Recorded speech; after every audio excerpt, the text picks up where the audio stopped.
Interview 00.0. It began like any ordinary Tuesday board meeting in the quiet town of Dalton, Illinois, until Mayor Tiffany Henyard took the stage solo. No trustees, no quorum, just her and a microphone. What followed was not governance. It was a spectacle. A fiery monologue, aimed not at the board, but at the dwindling audience, and more importantly, the cameras. "This is not a Q&A, she declared. "This is me giving my statement." And just like that, Dalton's political sideshow found its leading act. But this was only the opening scene. Behind the scenes, pressure was already mounting. Henyard was not just dodging criticism or political tension. This time, she was battling something far more explosive, her inner circle. The biggest blow? It did not come from a reporter or watchdog. It came from her own camp. Footage, allegedly leaked by her own team, began circulating online. Some are calling it 2025's ultimate betrayal. Others say it is karma finally landing. Whatever you believe, one thing is clear. This was the kind of plot twist that shakes any regime. And it was only just beginning. Drop a comment. Did you see this coming? From unilaterally appointing a new village administrator and attorney, to dragging in her personal lawyer to scold an absent board during a canceled meeting, Tiffany's behavior has gone from calculated to chaotic. It looks like she is grasping for control, slipping deeper into political quicksand. Think that sounds intense? Just wait.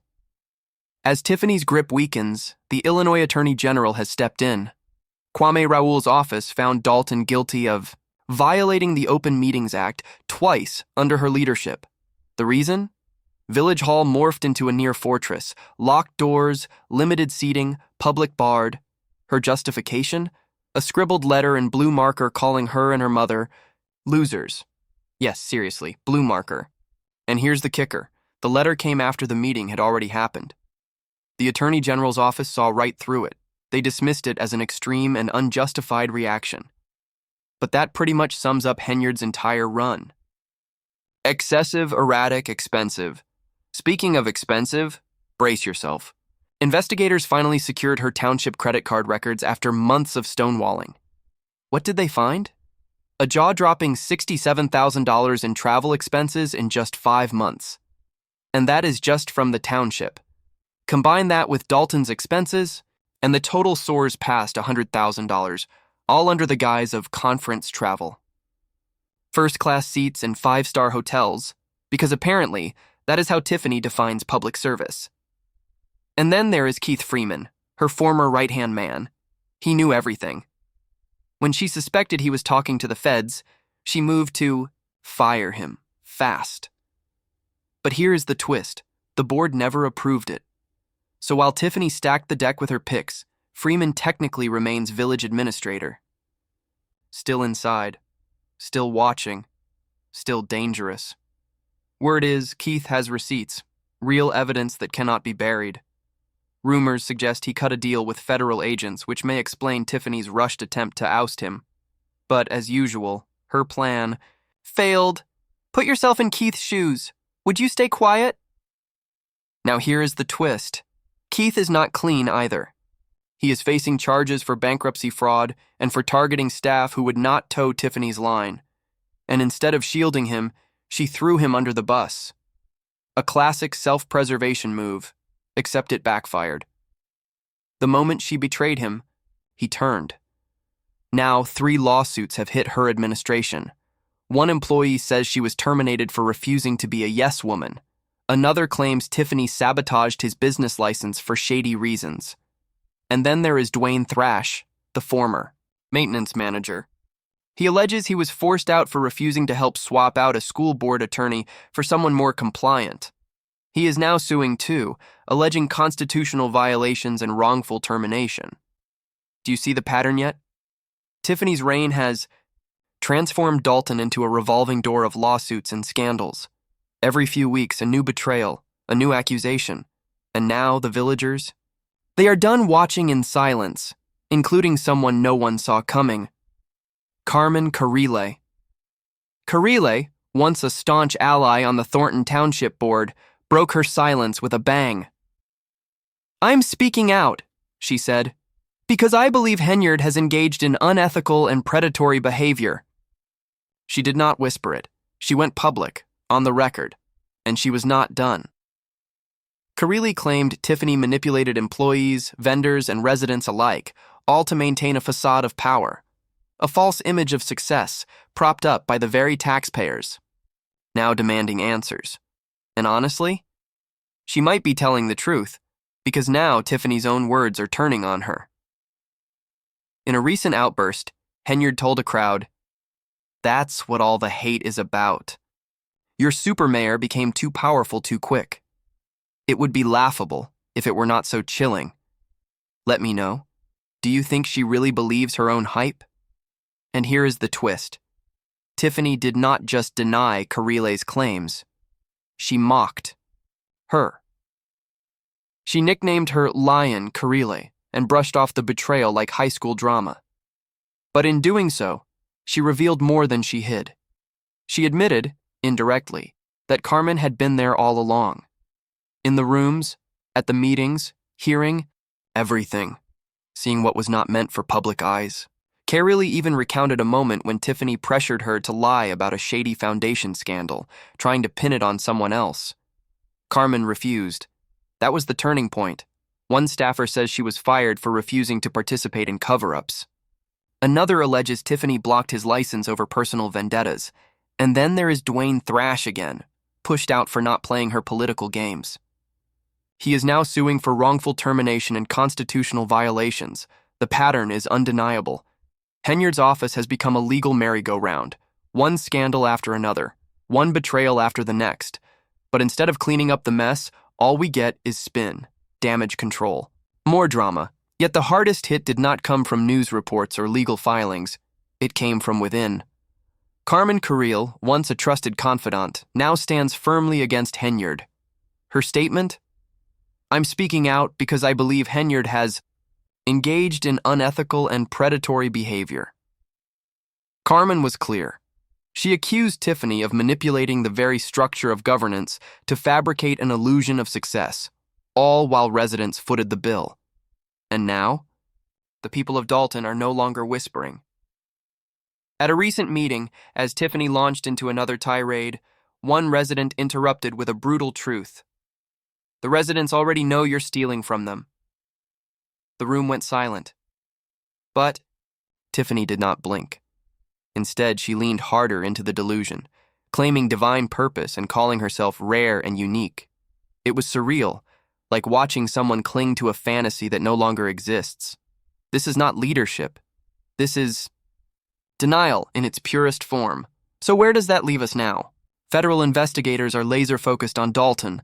Lawsuits are stacking up like ignored invoices. Ex-allies are flipping fast. Insiders are leaking. And the public is roaring louder than ever. Yet Tiffany still clutches her podium, her spotlight, her illusion, praying the performance keeps us distracted just a moment longer. But the truth has already broken free. The curtain is up, and no amount of spin, no super mayor branding, no blame shifting will undo this wreckage. Tiffany. Henyard built her rule on spectacle and fear, but now that foundation is cracking, betrayal by betrayal. Drop your thoughts in the comments. Do you think this is Tiffany Henyard's grand finale, or is the real shocker still ahead? And if this breakdown pulled back the veil, here's something big. I am officially running for mayor of Dalton this February. A new storm brews, and someone has to clean up the mess, or at least stop the next one from being buried. But the moment everything shifted? It started like a typical Sleepy Tuesday board meeting in Dalton, Illinois, until Tiffany Henyard took center stage alone. No trustees, no quorum, just her and a mic. What followed wasn't leadership, it was a show. Not governance, but theater. She faced the camera, not the board, and declared, "This is not a Q&A, this is me giving my statement." Just like that, Dalton's local politics turned into a live broadcast, and that was only the prologue. Behind the scenes, things were unraveling fast.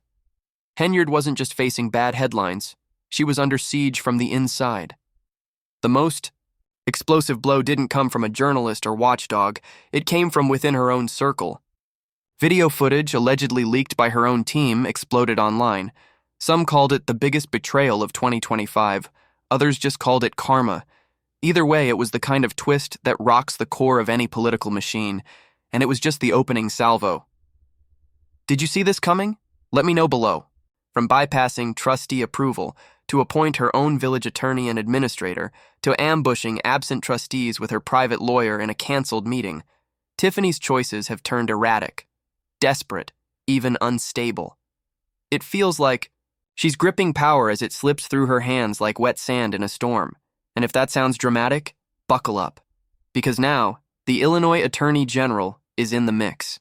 Kwame Raoul's office confirmed Dalton broke the Open Meetings Act. Twice in June and July. Why? Because under Henyard, Village Hall turned into something closer to a locked-down fortress. Doors barred, seats restricted, citizens turned away. Her reason? A nasty note written in blue marker, calling her and her mother names. Yes, blue marker. That was the trigger for full lockdown. Even worse? The letter arrived after the meetings ended. The Attorney General saw right through it. They called the lockdown an unjustified overreaction, pure paranoia. And that sums up Henyard's tenure. Overreaction, overreach, overspending. Every time criticism arises, she doesn't back down, she doubles down. She isolates, she spends big, and she tightens her grip instead of owning up. Speaking of spending, brace yourself.